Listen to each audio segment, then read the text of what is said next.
Today, Rupert, whilst helping the inventor, gets blown away in Rupert and the Blue Fireworks.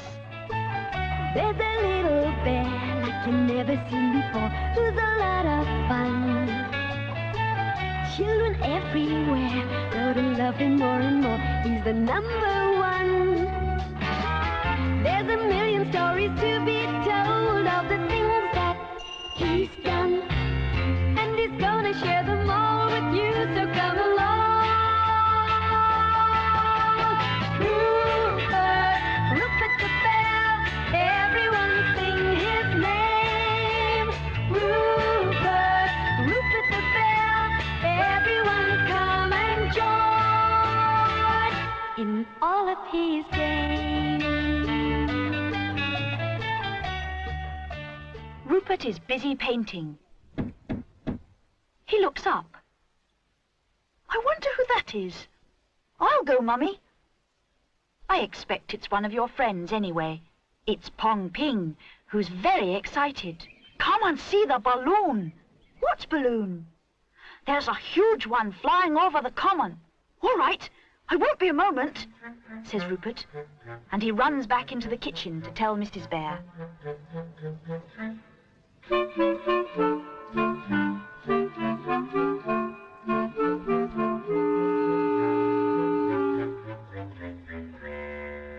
two friends fly off to the common to follow the balloon. Look! Isn't there something hanging from it? Yes, I do believe you're right, says Pong Ping. But before they can find out, the balloon disappears behind the trees. It's landed! Queer things happen in these woods, he says. There are fizzing noises and rushing winds. Come on, we must go and see what it is.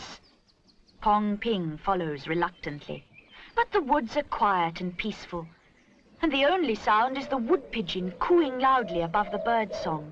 Pong Ping relaxes and starts to look around him. Oh, look!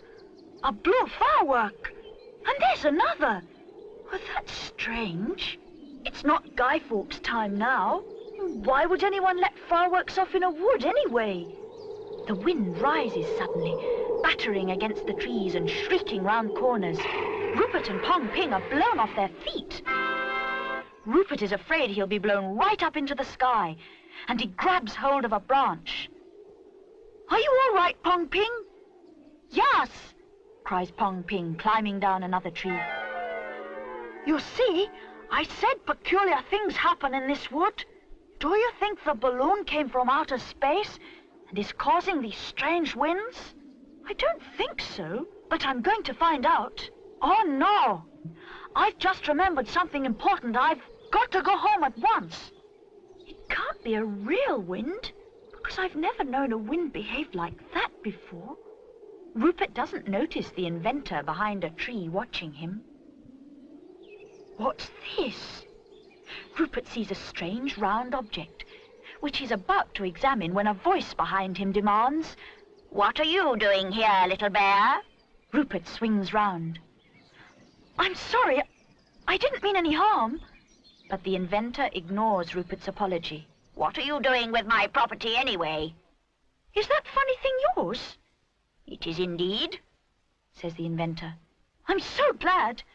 Pong Ping thought there was something here from outer space. You're an intelligent boy. How would you like to help with my experiments? He doesn't wait for an answer, but hurries Rupert through. This is my house, and I built it specially for my work. You can be my assistant. And he pushes Rupert through the door. Rupert stares in amazement at the buzzing, gurgling, fizzing, clicking, droning machines. It might be fun being an inventor's assistant after all. Now, says the inventor, sit here and eat, for you'll need all your strength to help me with my experiments.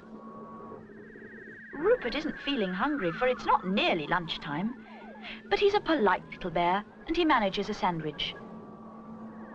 What's the inventor doing now? Rupert watches excitedly. I always need a nice cup of tea after an experiment. Now, if you've finished, you can come with me and I'll show you my work. Look, there's another round thing, the same as the one in the wood. It looks just like a giant Catherine wheel. But what's it for? That, says the inventor proudly, is my new invention for fog dispersal. The fireworks are rockets full of my new lifting gas. And when they go off, they force the gas out and around, and as the gas rises, it takes the fog with it. It's so powerful, it can lift fog and leaves or anything. So that's what lifted Pong Ping and me, says Rupert. That's where I keep my new lifting gas, he explains. It's got dark all of a sudden. It's fog, says Rupert. The inventor is delighted, for now he can try his new invention properly. The fog is cold, he says, hurrying towards a cupboard. We must dress up warmly. I hope I can find something that will do for you, he says. You are rather small. I don't mind the cold, laughs Rupert. Please don't worry about me. He watches as the inventor straps a box to his back and picks up a Catherine wheel object. I'll go first, he says, and you can try next. There is your equipment. And the inventor points to an identical box and a Catherine wheel object. As he opens the door, the fog swirls round them. Please, what is that box on your back? But the inventor has disappeared into the fog. The fog swirls around and around, smothering the air, blotting out sound. Then the voice of the inventor suddenly heard, up in the sky, just like a bird. The inventor floats down and lands in front of the astonished little bear. So it was you on the other balloon. That's right, says the inventor. The fog has cleared for half a mile. You can do the next bit. There's some fog. Let's see if we can catch it in time. Now stand on this, says the inventor, and push this knob with your toe as soon as I'm out of the way.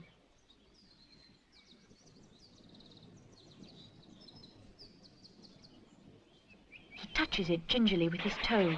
There's a crackling noise, then a loud hiss and a roar. Rupert is floating in the air, but he's not going downwards like the inventor. He's being carried along by the wind. Oh dear, I'm not heavy enough. Now how shall I make the balloon come down? To his relief, he sees Pong Ping below. Pong Ping, shouts Rupert. Pong Ping! Pong Ping can hear his friend, but he can't see him. I'm up here, cries Rupert, and at last he looks up. Hold on, he shouts. I'll get your chariot. And he turns towards Rupert's cottage. Oh, it's not at home, cries poor Rupert. I left it by the woods. By the time Pong Ping reaches the wood, Rupert will be miles away. I'll get Edward, he decides. Edward, he shouts. Rupert is floating over the common on a balloon. Edward hears Pong Ping calling him and hurries out of his cottage. He looks up. I know how to get him down, he says. I'll borrow Mummy's clothesline.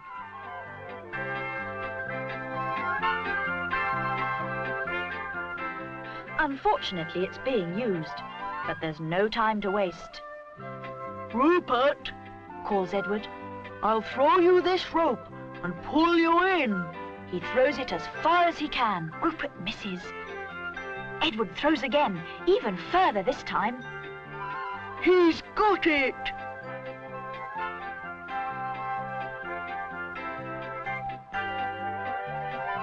I've never fished in the sky before, laughs Edward when Rupert is safely on the ground.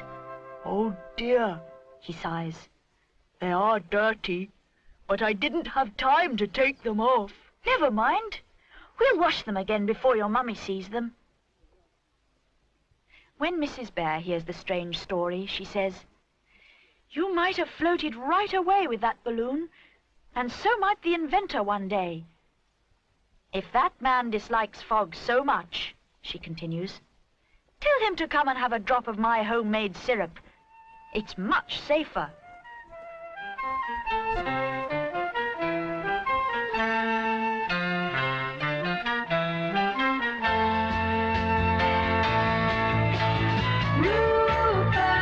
Rupert the Bear, everyone sing his name. Rupert the Bear, everyone come and join in all of his games. Rupert the Bear, everyone come and join in all of his games.